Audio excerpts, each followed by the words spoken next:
The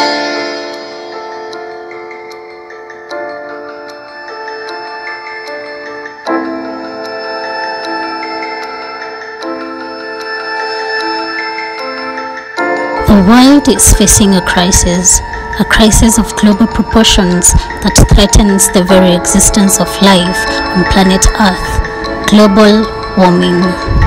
Global warming refers to the long-term increase in the Earth's average surface temperature, primarily caused by the buildup of greenhouse gases such as methane and carbon dioxide in the atmosphere. The effects of global warming are becoming more apparent every day. Rising temperatures are causing water sources to dry at an alarming rate. But the impact of global warming goes far beyond just the rising temperatures. One of the most pressing issues we face is water crisis caused by drying of water sources.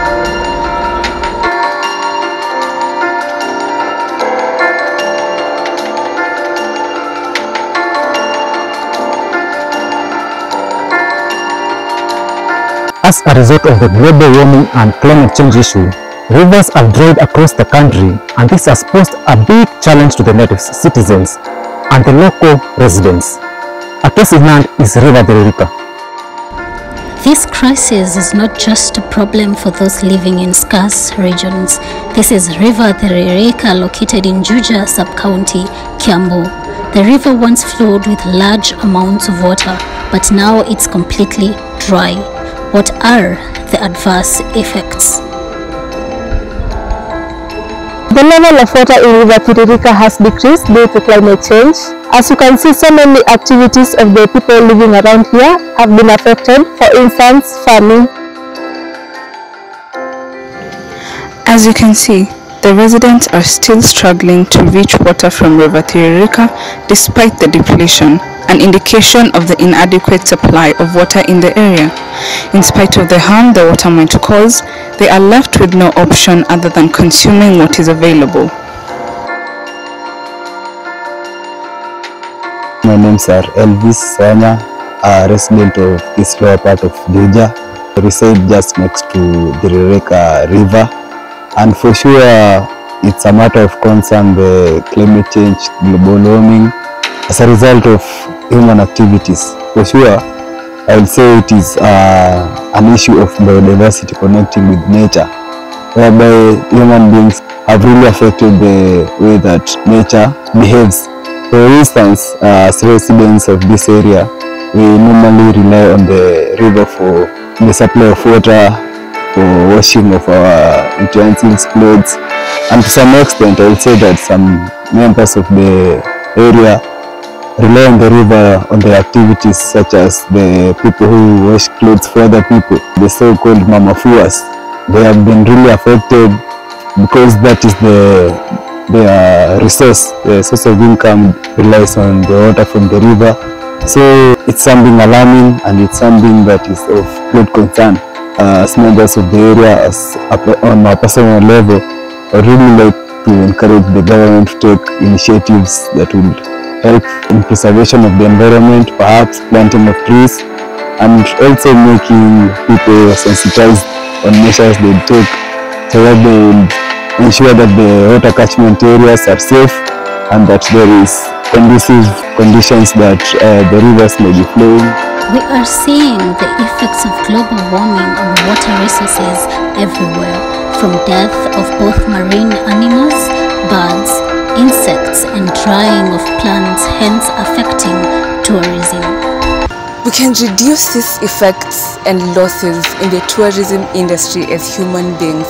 People like Patrick Mwalua, who delivers 4,000 liters of water each day to the Tsavo National Park, is an example of who or what we ought to be.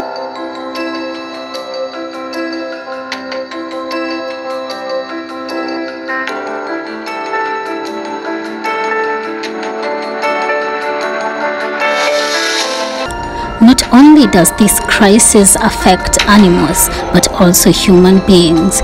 Water plays a vital role in daily human beings' routine. Moreover, water is a component in any economic production process. It being scarce is bringing severe consequences to businesses. The vendors in Juja Market have been complaining of the water shortage problem following the worst drought that has happened in the past 4 decades. They are now urging the government to embark on water generating projects such as digging of boreholes, proper piping and digging of dams. Hapa kwetu kuna shida ya maji, na hiyo shida ya maji inaleta changamoto nyingi sana.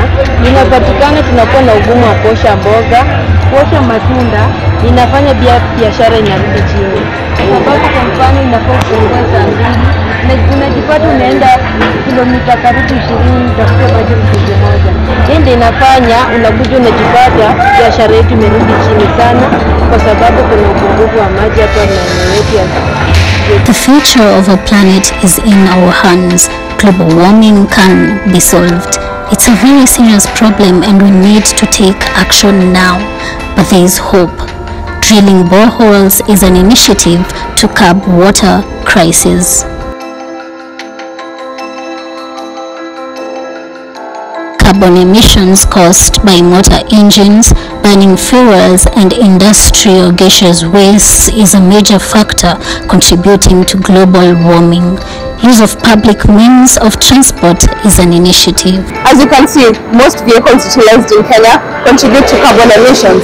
This in turn contributes to the greenhouse effect, which traps heat in the atmosphere, leading to its negative impacts, for example, climate change and also the loss of biodiversity. As a solution, we urge the government and the society at large to embrace the use of electric vehicles.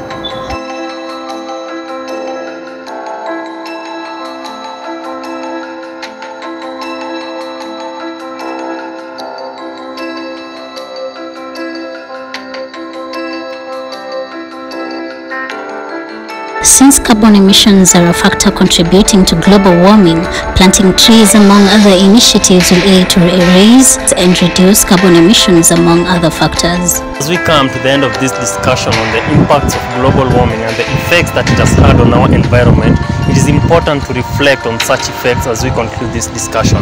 However, there is still hope for us that it requires government, individual and society interventions in order to reduce the carbon footprint in our economy. We can do this by adopting public transport, using electric vehicles, as well as putting policies to reduce the emissions of the greenhouse gases. Due to this crisis, various environment activist organizations have been given birth to aid in war against global warming.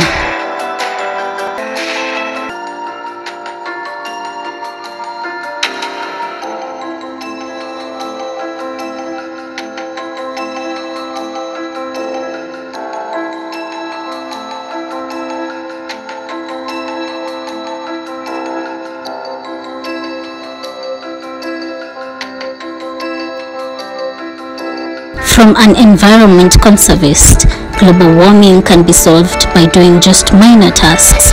Erasing of digital temporary data in mobile phones and phone accessories is an example.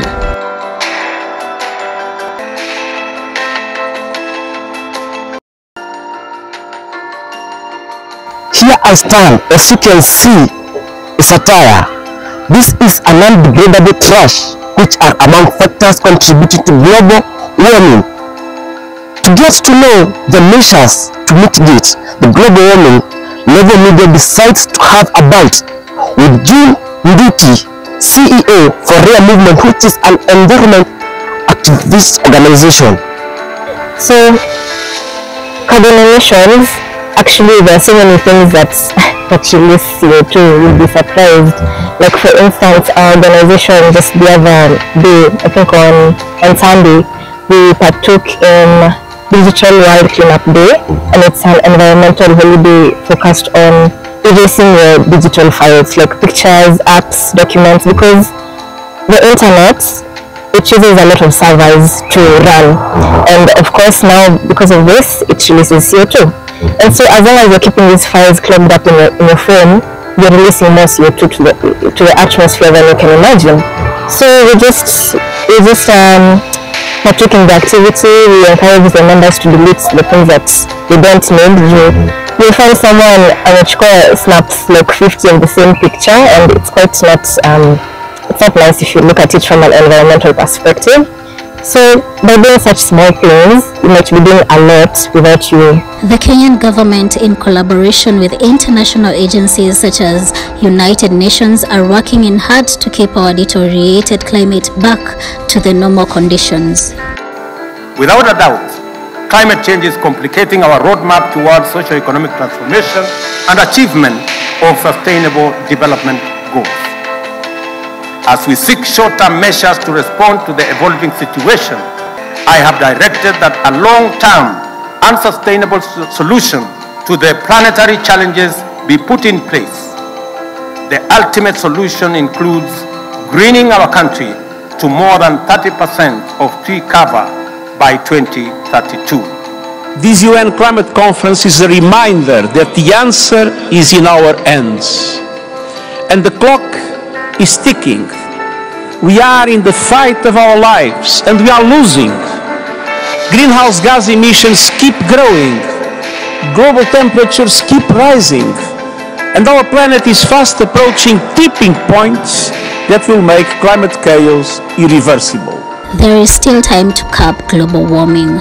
If we fail otherwise, in the next future this will be a thirsty planet.